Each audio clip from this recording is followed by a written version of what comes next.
Jemi në muajin qershor dhe muaji qershor është muaj i përgjakur që mbart në brendësi të tij, në kujtimet e tij, masakrat e Çamërisë, dëshmitë e kujtesës. Dhe sot ne flasim me dëshmitë e kujtesës.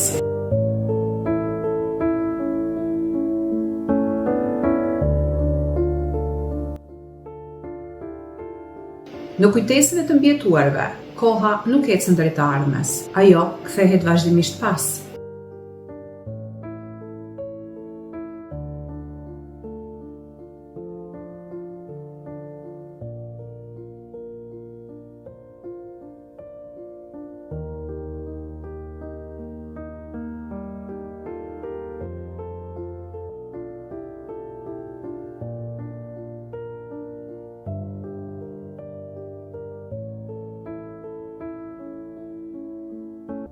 Në çdo rrëfim, një natë e vetme mjafton për të ndryshuar gjithçka.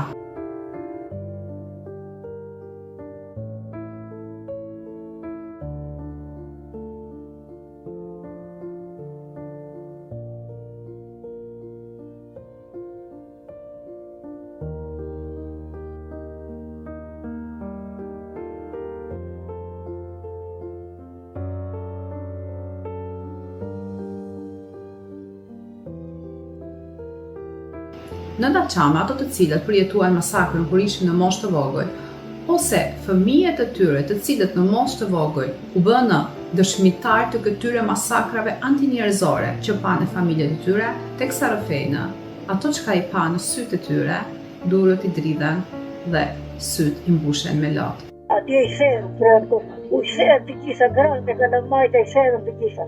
E muri hapi një grotë, kështu, edhe la ka në manin atje basën. Tre vjetë në deshu në Gjanina, atje një baranga, e në pasan të të fa.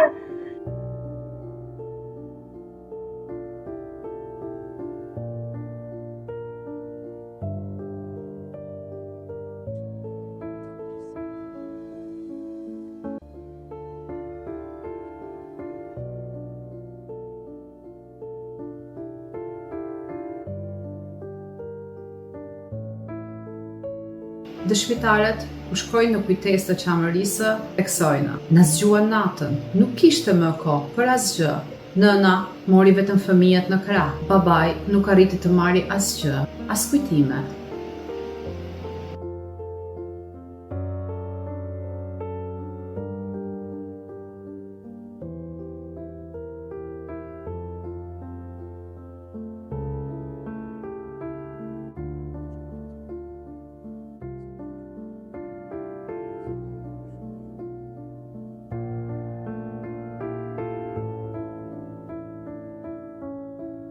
Ajo natë, për të gjithë Çamët, u bë kufiri i jetës që njihnin, dhe i një bote të panjohur, pa kthim.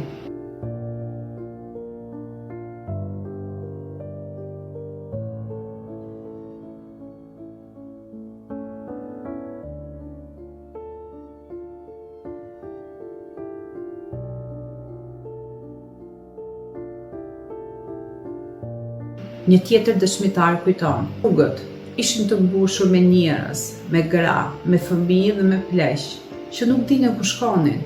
Disa mbanin mbi supe vetëm rrobat e trupit që kishin veshur. Këto nuk po iknin përkohësisht, po largoheshin përgjithmonë. Në çdo hap mbeti pas një copë toke, një emër, një shtëpi dhe një jetë që nuk do kthehej më.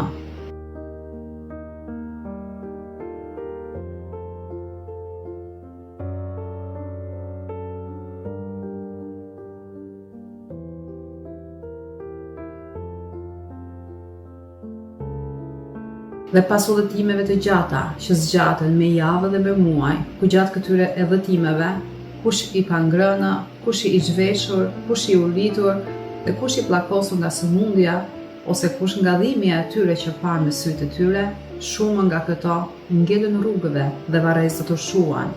Ato që arritën të mbjetonin, arritën, kush në Turqi dhe kush në Shqipëri.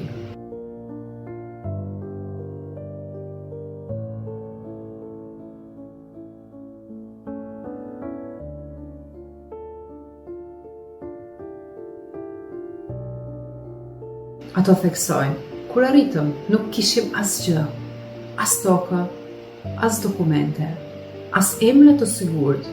Kishim veç se kujtesën e atyre krimeve antinjerëzore që na pa në sytë.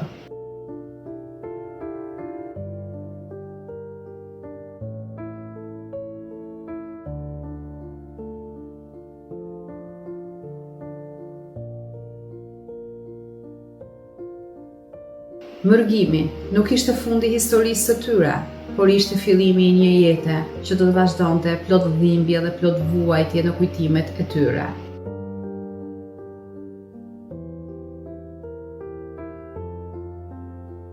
Dhe sot, pas dekadash, zërat ende nuk janë shuar. Ne dëgjojmë rrëfimet nga zërit e pasardhësve, ndërsa pasardhësit dëgjojmë klithmat e prindërve të tyre, të vëllezërve, të motorave dhe të atyre që përjetuan masakrën.